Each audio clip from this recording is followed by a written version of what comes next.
자, 오늘 내용에서 첫 번째는 서원 예물에 대한 규례를 다룹니다. 서원이란 무엇이겠습니까?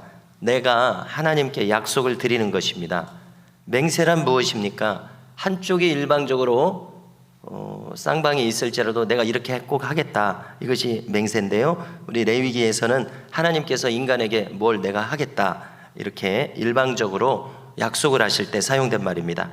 언약이란 무엇입니까? 하나님과 인간 쌍방이 계약을 맺은 것입니다. 그래서 생명을 담보로 계약을 맺은 것입니다.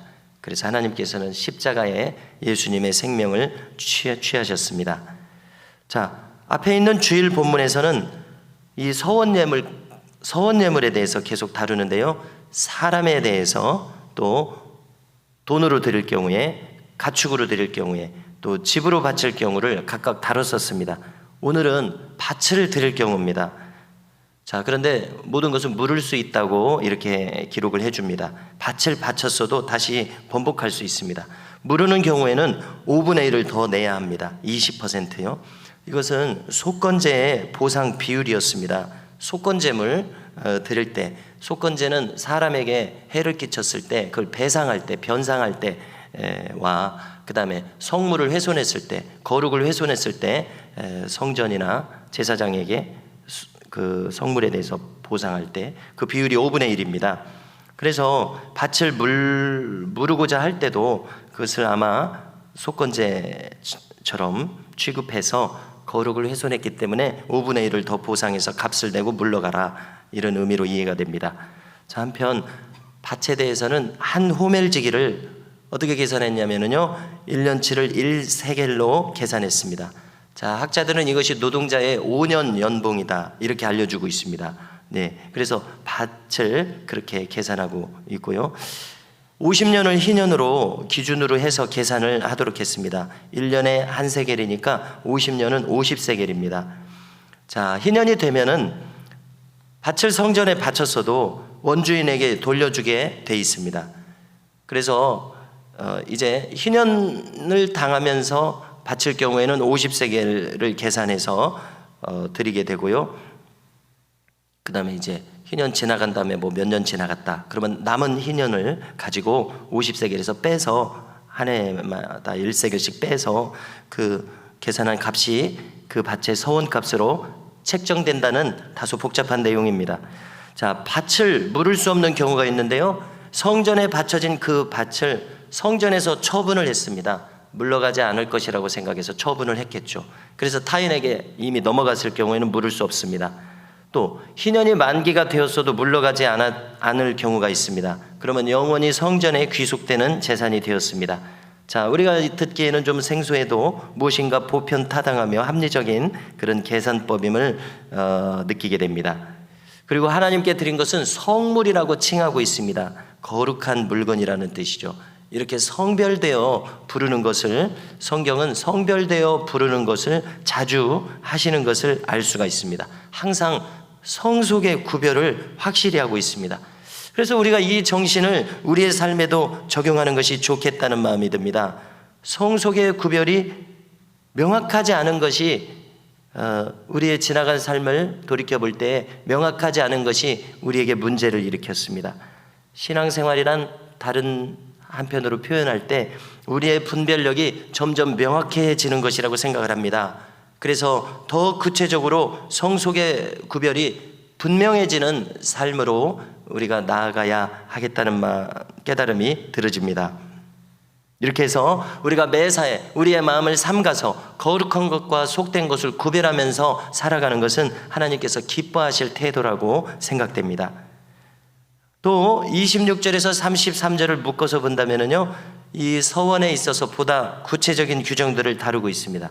첫째로 이 가축의 초태생은 서원제물로는 드릴 수 없다 이야기하시고요, 둘째로는 하나님께 온전히 바쳐진 사람이나 물건도 서원제물로 드릴 수 없다고 이야기하시고요, 셋째로 하나님께 드려진 11조를 서원제물로 드릴 수 없다, 이렇게 세부적으로 이야기하십니다. 자, 뜻을 새겨보면요, 첫 번째로 초태생은 이미 앞선 율법에서 모두 하나님께 이미 바쳐진 것이었습니다. 그러므로 그걸 또 바치는, 이 중복적으로 바치는 것은 이치에 맞지 않죠.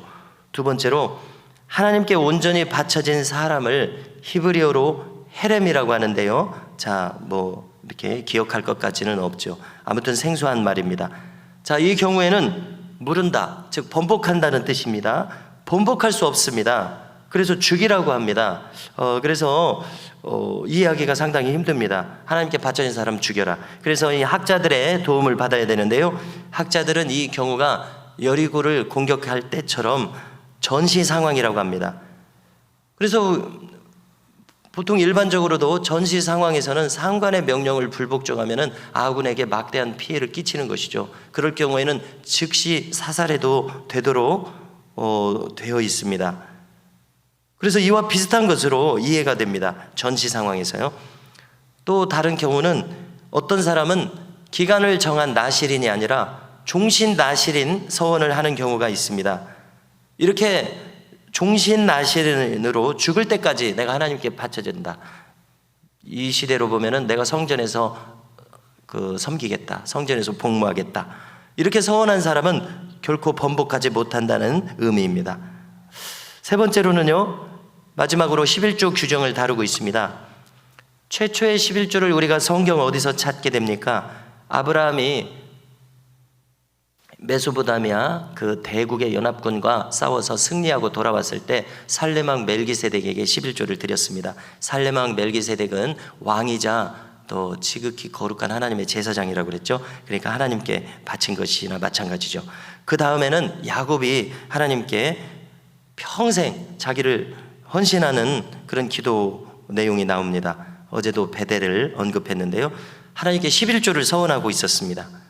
자, 이 11조를 드리는 방법은 단순 명료합니다. 땅의 소산은 그 수확의 11조를 드리면 되는 것이고요. 가축은 우열을 따라서 드리지 말아라. 우열을 따라서 드리지 말라고 하는 것은 사람의 심리라고 하는 것은 또 좀 별로 안 좋은 걸 하나님께 드리는 거예요. 누가 그런 것까지 밝혀내지 않으니까요. 그렇게 하지 말아라. 우열을 따라서 드리지 말아라. 그러면 어떻게 하느냐? 목자의 지팡이 밑으로 줄을 지어서 가축이 지나가게 하면서 그것에 10번째 가축을 무조건 바쳐라. 이렇게 정해 주셨습니다.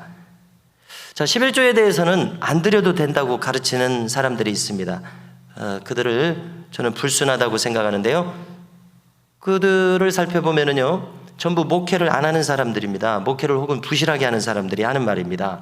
그래서 성경 꼭대기에 자기들이 올라가서 지금 상전 노릇을 하는 것입니다. 제가 생각할 때요.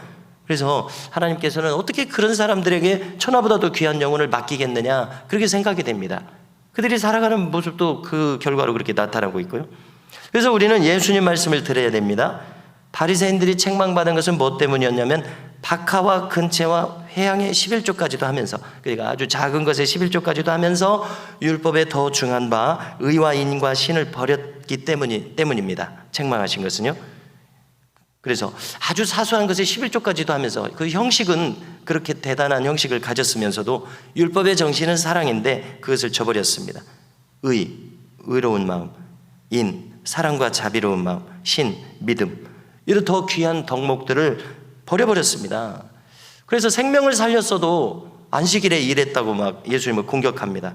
그 마음이 정말 율법 정신과 멀어져 있는 것을 우리가 확인하게 되죠. 그래서 주님께서는 이것도 하고 저것도 버리지 말아야 한다고 하셨습니다. 즉 예수님도 11조를 하라고 했는데 성경을 자의적으로 해석하고 싶은 사람들은 이렇게 자기 마음대로 해석하고 행하고 있습니다. 자, 마찬가지로 관련해서 성령의 사역을 부정하는 사람들이 있습니다. 왜냐하면 교회 지도자, 목회자들인데도 부정하는 사람들이 있습니다. 은사가 중단됐다. 자기들 마음대로요. 성경에 은사가 중단됐다고 한 적이 없는데 그렇게 주장합니다. 심지어 성령의 역사가 나타나면 이단이라고 공격하는 사람들이 있습니다. 자, 그 사람들도 면면을 살펴보면은 탁상 공론하면서 목회를 안 하는 교수들입니다. 목회를 부실하게 하는 사람들이 대다수입니다. 또 많은 교인들을 목회하면서도 또 그렇게 가르치는 목사들이 있습니다. 그래서 저는 이제 그것을 부족한 가르침이다 이렇게 완곡하게 표현을 하게 됩니다. 왜냐하면 그분의 목사됨과 목회를 다 부정할 수는 없기 때문에 그렇습니다. 그러나 분명한 것은 소경이 소경을 인도하면 둘 다 구덩이에 빠집니다. 심지어 성령 회방죄가 될 수도 있습니다. 그것은 예수님께서 사함받지 못하는 죄라고 했습니다. 왜냐하면 성령 회방은 곧 예수님을 부정하는 결과가 되기 때문에 그렇습니다. 자, 오늘 내용으로 돌아가서요. 레위기의 복잡한 규정들을 지금 다루고 있죠. 그리고 27장이 다 끝났습니다. 히브리서는 제사법이 폐해졌다고 했습니다. 그래서 이런 세부적인 규정들을 사실 우리가 다 알 수도 없고 기억할 수도 없고 또 실제로 행하고 있지도 않습니다. 자, 이건 어떻게 해석할 수 있습니까?